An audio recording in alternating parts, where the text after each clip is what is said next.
I did relate to that, the boredom thing, Mm-hmm. where we tend to get bored quickly, and even to the point of doing some fairly erratic behavior just to escape it.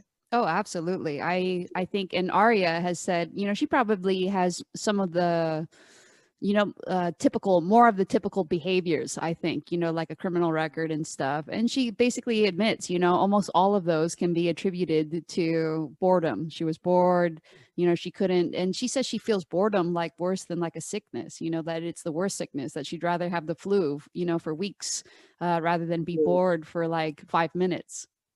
Yes, I could see that. I don't know if I get it as intense as she does, but I can certainly relate to that. I think bored's the word we use for it, but I don't know if that's actually what it's like, what it feels like. It's more a kind of, I don't know, it is a kind of numbness, really, Yes. where you can't find enough stimulus, so you have to go do something. And as I said, I find that to get out of that, I sometimes need quite extreme reactions. And crime, I mean, I did that when I was younger, like shoplifting. Like, I got to the point where I once went to a jeweler and stole an expensive woman's watch, and then I put it back in the same day for a bet. And this bet was for, like, I'd say like 20 quid, $40. And the Mm-hmm. watch was, but if I got caught doing that, I probably would have done time. I certainly would have got a record. And I Yes. did that as a bet because somebody said, could you do this? I thought, I'll try it. That's a But great story. it was great. I did like doing it. I mean, that's the thing. I mean, that's got to be honest. I like doing it. It was really thrilling thing to do. I mean, there's all kinds of stuff I had to watch out for. I mean, I've got to be honest again. The other thing she said, my therapist had raised up with, haven't you been lucky sometimes as well? Yes. Because I attribute everything to my brilliance. But in circumstances, I have to admit, fortune was on my side. Yeah. I've got lucky.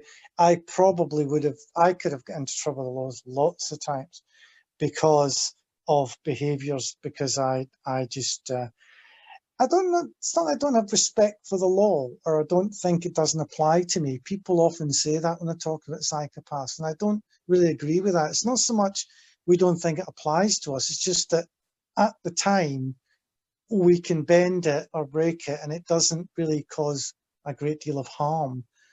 And it's just something to do because, I mean, I've known a lot of cops for various reasons, not military guys, and some of the worst criminals I've ever met were policemen. Yeah. And I don't think it's any particular disrespect for the law because, as you say, we have a disrespect for the law of physics, or kind of just like, it's Yeah, not even a exactly. disrespect. It's like a disregard, like we're also Yeah. like, climbing things that we shouldn't be climbing, and could fall Yeah, to our I did death. it all the time.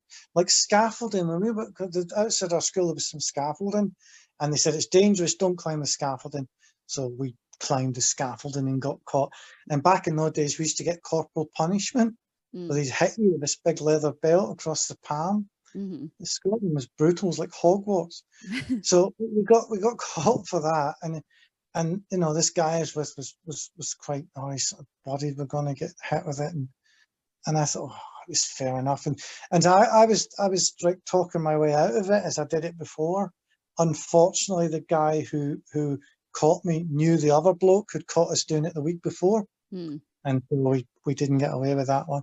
But Hmm. yeah, and I did that. Partially, I did it just because they told me I shouldn't, and I was like, I don't know, 11 at the time, and partially because it was an interesting thing to do. Yeah. So, and that's why I did it. It was probably really dangerous, but there's danger and there's danger. I mean, it was a scaffold and it wasn't going to fall down. Right. We could have fallen off it, I suppose, but I never really think of that at the time.